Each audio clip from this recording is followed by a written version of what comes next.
You're thinking of downsizing. Your current living situation, it's not working anymore. It can get smaller and save you money and give you freedom. In this short video, we're going to cover just that. The kids are gone. What are you going to do? You want to downsize, and we're going to help you. So I think it's important we discuss why you'd even want to consider downsizing. Freeloaders are gone. There's the biggest reason I could think of. You got the house to yourself. Now, here's an important tip. This is like off the record. Jackie and I actually enjoy being with each other. If you find that you're not necessarily interested in downsizing, you may want to consider the other alternative, and it's not a good one. What would that be? Divorce. Oh. Don't do it.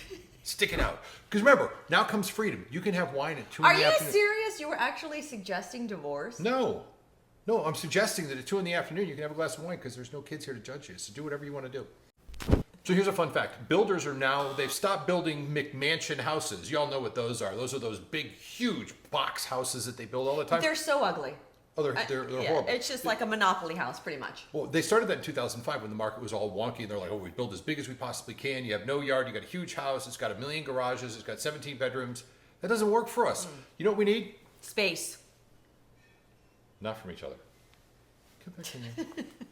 Bottom line is the builders are building smaller, and that's actually good because if you're buying a smaller house, if you're selling yours and downsizing to a smaller house, that smaller house is going to be worth more money, which is great because it's in demand now. We all want things that were more manageable. Another fun fact, when you sell your primary residence, the proceeds are 100% tax-free, but there's a cap of $250,000 if you're single or $500,000 if you're a couple. So here's a quick example. You and your spouse are selling your homes for $1 million.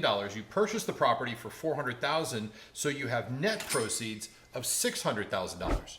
The cost of sale and the cost of purchasing your home turns out to be an extra $100,000 that you've invested in this one. So your $600,000 proceeds are really only $500,000. That's 100% tax-free. You don't have to pay any taxes on that if you're husband and wife. Now remember, if you get divorced, you're screwed. You got to pay taxes, so don't get divorced. Now during that time, you actually paid your home down and you only owe $200,000. So your true net proceeds are $800,000, and all of that goes into your pocket. That means your smaller house will not have a mortgage. And that gives you freedom. So the question now is, how do you downsize? Well, the first step is for you to take a good look at your life. What is it exactly that you must have, and what can you live without? Consider factors like location, space, amenities. I have a pool and I will never have another one. Do you want to stay in the same area or explore new places? I want to explore new places. I think it's fun to explore a new place. I mean, yeah, we lived in Orlando for 16 years, but when the freeloaders are gone, so are we. I've got my eye on St. Augustine. He likes Sarasota, but where would you like to live? We want to know. Maybe that'll inspire us to check out that area as well. So drop a comment down below. Please. She's also talked about living in Morocco. I don't want to live in Morocco. Oh my gosh, so fun. Moroccan lights. Can you see them? There they are. The whole house is riddled with it. No, it's not. Downsizing is the perfect opportunity to declutter, which is something I love to do. No, you just like to throw away things. That's actually true. Oh my gosh. I feel if we don't use it in, 30 days, we should just throw it out. But on day 31, I'm looking for it though, and I'm like, George Philbeck, where is it? Oh no, I know he put it in the trash. I take the trash out early Thursday morning. All right, let's talk about decluttering. Go through your belongings, decide what you keep, what to donate, or what to sell. Haven't touched something for 1 month, or in Jackie's case, for 12 months? Consider its real value to you. Does your garage look like this? You need to downsize. This is way too much work.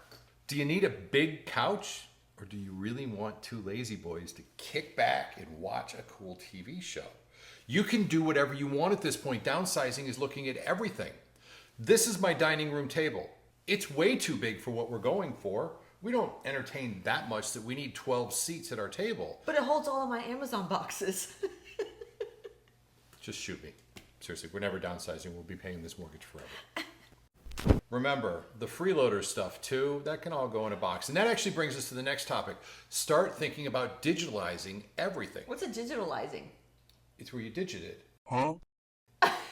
Digitalizing. Think about this. You probably have picture albums. That's great. You probably got a box of CDs. Digitizing. Digitalizing. I just learned a new term. I am so sorry. Here's our favorite term our daughter came up with. It's called pollutionate. Okay, and that means to pollutionate, it means to provide more pollution, you are pollutionating. She actually said that. Back to what we're talking about. We've got an entire entertainment center that's full of CDs. Will we ever use them? Not ever. They need to go away. Or, That's not true because we gave them to our daughter when she went to college. I am so sorry. She doesn't use them. Point, counterpoint. She uses them all the time. she does not use them. She's lying to you. She uses that DVD player for nothing except a coffee weight. That's it. Paperweight, excuse me. Whatevs. But think about what you can digitalize, what you don't really need. If you got a bunch of books, if you looked at them in forever, I've got a ton of them. We've got an entire area back there. We don't need them because everything we do is on Kindle or it's on our... That is true. We don't really need books anymore. No. Audio tape. Yeah, audio Audible. tape. We listen to them or we read them on Kindle. Everything gets looked at. My mom made this table, or this dresser, this chest. I absolutely love it. Are we bringing it with us? No. Yes, we are. It holds my booze. Okay, I'll give you the win on that one. We'll get rid of the bar and we'll put it in there.